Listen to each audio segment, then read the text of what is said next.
Is the government deliberately targeting small business and trying to shut you down? Let's take a look. Let's go. Welcome to Bakes on Things. Welcome back to Bakes on Things. So, a bunch of small businesses asked me to look into this issue, and when I did, what I found was a bit infuriating.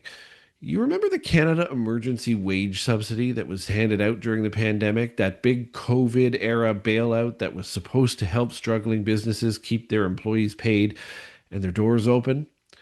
Well, it turns out that was just the beginning of the story. And that story continues years later, because now, years later, the government has turned the CRA loose to claw it back, but not from the big corporations, from you, from small businesses, from local shops, from families. Let me show you exactly how this happened and why the Liberals are once again making life much harder for the people who actually keep this country running. Now, it's well known that Liberals are not big supporters of small business. They never have been. They love the corporations. But during the pandemic, CEWS was marketed as a lifeline. Businesses that lost revenue could apply and get up to 75% of employee wages covered. It was called support. It was called aid. It was called an investment in our recovery. But behind the scenes, there was always a catch. The Liberal government's approach was simple: pay fast, verify it all later.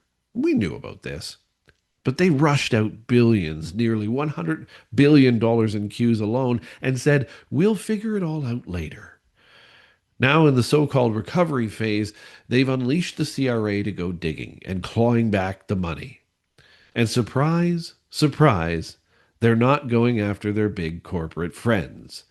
They're going after small businesses, the mom and pop shops, the family owned cafes, the rural contractors, the exact people the government claimed during the pandemic to be saving. And that's not just conjecture. There's data behind all of it. So let's look at the numbers. Because this isn't just a feeling, it's actually a fact. See, as of the latest data with Statistics Canada and the CRA has audited over 52,000 Canadian emergency wage subsidy claims, and they've clawed back nearly $1 billion in total. But when you break that down by business size, it's shocking. Among small businesses with fewer than 25 employees, over 35% of audits resulted in repayment demands. Some of these businesses were asked to return everything they got in the tens of thousands, even hundreds of thousands of dollars. Now compare that to large corporations. Remember, the number for small was 35%. You know what the large corporation clawback rate is? 2%. That's not just a gap, that's a targeting strategy.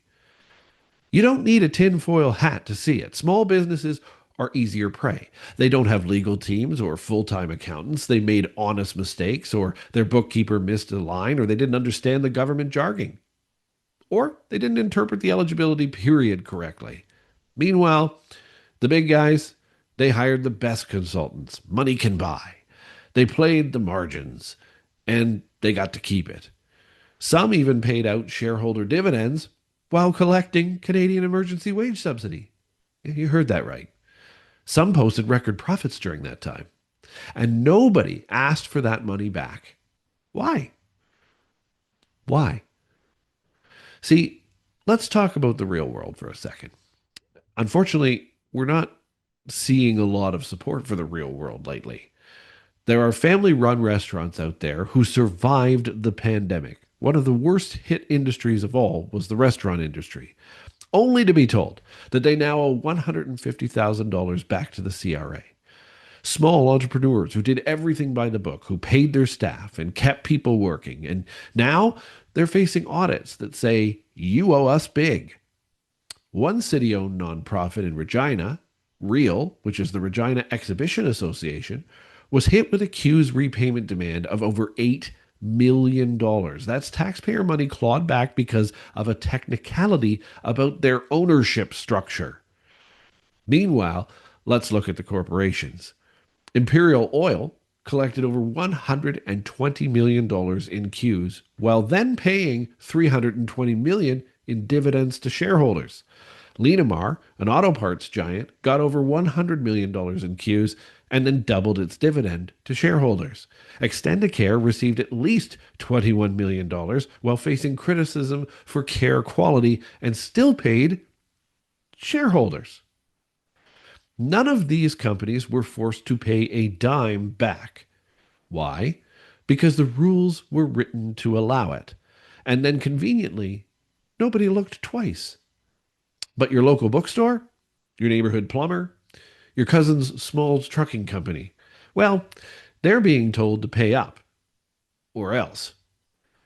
So, what's the political strategy here? Is this a political strategy?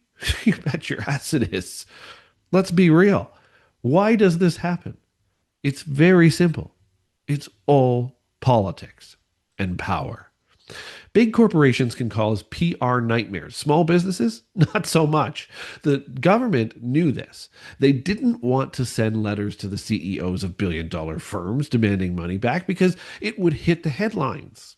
It would cause problems for the liberals. But your local coffee shop, your freelance IT guy, yeah, they're not going to hold a press conference. They're not going to threaten your seat in parliament. So let's go after that business. So the CRA puts its resources into the path of least resistance.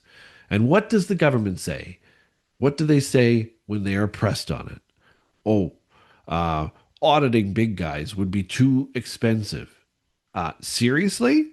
You handed out $100 billion with minimal vetting whatsoever. And now you're telling us it's too costly to check if any of that money went to companies who didn't need it? That's not oversight. That's a cover up. And here's the kicker of all of this: the Auditor General flagged over $15 billion in potentially ineligible CEWS payments. And the CRA's response to all of that? Not really worth our time. Why would we look into that? Not worth it. Unless, of course, it's a bakery in Brampton, or a dry cleaner in Halifax, or a small mechanic over in Saskatoon.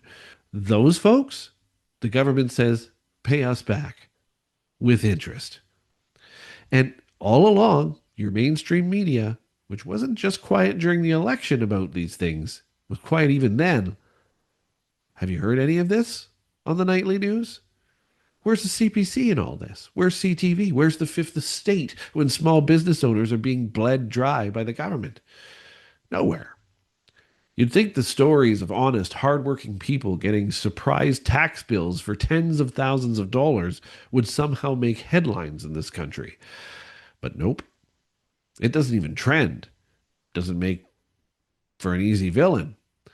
And besides, criticizing CEWS now means admitting that the liberals screwed up. And that's something the media did not want to do, especially during the campaign. So instead, swept it under the rug. Meanwhile, more small business owners are closing up shop, not because of the pandemic, but because of the cleanup after the pandemic caused by the CRA and this government. Because this government promised them a lifeline during the time and is now tightening it around their necks. So, what do we do now? Well, here's the part where we stop being silent, where media channels like this step in. If you're a business owner facing CEWS clawbacks, tell your story. Tell us your story. Put it in the comments. This is how we get this stuff out here. If you know someone who's being audited, who's being crushed under this kind of debt, stand with them. If you believe in fairness, you need to get loud. Yes, write your MP as usual, but demand a full public audit of the CEWS clawbacks. Demand that large corporations face the same scrutiny as small ones. Because let's be clear, we're not saying fraud should go unpunished. That's not at all what we're saying. If someone gamed the system, then yes, go after them, please. But if someone made a mistake under pressure or through convoluted language, trying to keep people employed, maybe that doesn't deserve a government-sanctioned financial death sentence. See, this isn't just about right or left. It's about right and wrong. And small businesses need support, election or not. The CEWS program was supposed to be a lifeline during a pandemic like we've never seen before in our lifetimes. But now it's being turned into a weapon wielded by bureaucrats with marching orders to get the money back because we spent way too much. But only from the easy targets, though. Big corporations, they got rich, let them stay that way. But small businesses, let's crush them. And the government continues to be silent, even today. Look, if you're tired of all of this, tired of a government that says one thing and does another, then it's time to continue to make noise. You can do things like comment here, you can share this video, you can subscribe to this channel and others. You can drop a comment with your story or your support for somebody around you. You can email your MP and demand answers. Because the reality is, we're not done with this. We know that. We want to try and keep things positive, but we know we're not done with fixing all of these things. And we will not stay quiet, and we will not let them crush the very people who carried the country through this pandemic. Well, not this pandemic, luckily it's over, but through the pandemic. This is your country, not theirs. So the important thing is to share this information, to get it out, and to support those around you, in particular the small businesses, because the ones that are open today around you are the ones that made it through one of the most difficult, darkest times in the history of this country. But now, despite having made it through that, they're being pulled apart by their very own government who pretended to support them in the first place. Not good. Thanks for watching Bakes on Things. I'm Chris Baker, and we'll catch you next time.